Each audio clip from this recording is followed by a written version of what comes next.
Œuvre choisie de Mao Tse-tung, tome 2. Période de la guerre de résistance contre le Japon. La situation après la victoire sur la deuxième campagne anticommuniste. 18 mars 1941. 1. La deuxième campagne anticommuniste, qui débuta par le télégramme de Ho Ying-king et Pai Chang-si en date du 19 octobre dernier, atteignit son point culminant avec l'incident de l'Anhui du Sud et l'ordre de Chiang Kai-shek du 17 janvier. Quant au discours anticommuniste prononcé par celui-ci le 6 mars et à la résolution anticommuniste du Conseil politique national, ce ne furent que des combats d'arrière-garde.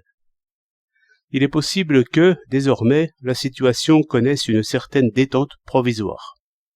À la veille d'un affrontement décisif entre les deux grands blocs impérialistes mondiaux, la grande bourgeoisie chinoise pro-anglaise et pro-américaine, qui s'oppose encore aux envahisseurs japonais, ne peut manquer de rechercher un léger relâchement temporaire de la tension actuelle entre le Kuomintang et le Parti communiste.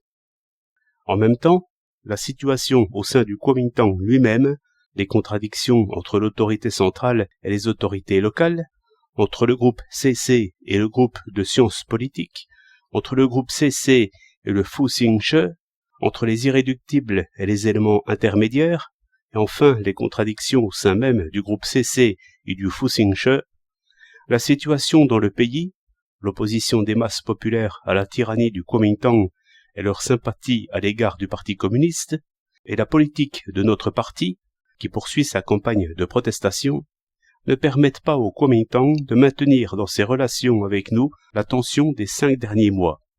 C'est pourquoi un léger relâchement temporaire de cette tension est actuellement une nécessité pour Chiang Kai-shek. 2. La dernière lutte témoigne de l'affaiblissement de la position du Kuomintang et du renforcement de celle du Parti communiste. C'est là le facteur décisif de certains changements intervenus dans le rapport des forces entre les deux partis. Chiang Kai-shek s'est vu ainsi contraint de reconsidérer sa position et son attitude. En insistant sur la défense nationale et en prêchant que la conception de parti est périmée, il se pose en chef de la nation, placé au-dessus des contradictions internes du pays et feint l'impartialité à l'égard des classes et des partis, afin de maintenir la domination des grands propriétaires fonciers, de la grande bourgeoisie et du Kuomintang. Cependant, s'il n'y a là qu'un subterfuge et rien qui corresponde à un changement de politique, cette tentative de Chiang Kai-shek est vouée à l'échec. 3. La politique de concession adoptée par notre parti au début de cette campagne anticommuniste en considération de l'intérêt général, comme en témoigne le télégramme du 9 novembre dernier, a conquis la sympathie des masses populaires. De même, notre passage à une énergique contre-offensive après l'incident de l'Anhui du Sud, notamment notre première et notre deuxième demande en 12 points, notre refus de participer à la session du Conseil politique national, ainsi que la campagne de protestation menée à travers le pays, a été approuvé par tout le peuple. Cette politique, basée sur les principes du bon droit, de l'avantage et de la mesure, était absolument nécessaire pour faire échec à la dernière campagne anticommuniste, et elle a déjà porté ses fruits.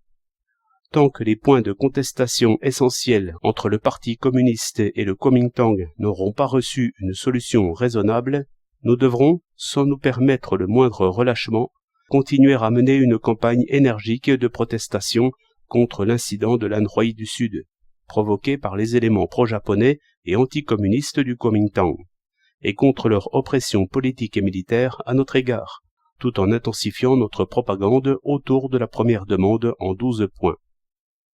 4. Dans les régions placées sous sa domination, le Kuomintang ne se relâchera jamais dans sa politique d'oppression à l'égard de notre parti et des progressistes, ni dans sa propagande anticommuniste. Aussi, notre parti doit-il redoubler de vigilance.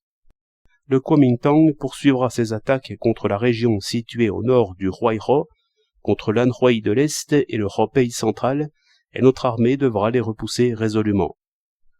Toutes les bases d'appui doivent appliquer rigoureusement la directive de notre comité central en date du 25 décembre dernier, renforcer dans le parti le travail d'éducation portant sur les questions de tactique et corriger les conceptions gauchistes, afin de garder solidement en main toutes les bases démocratiques anti-japonaises.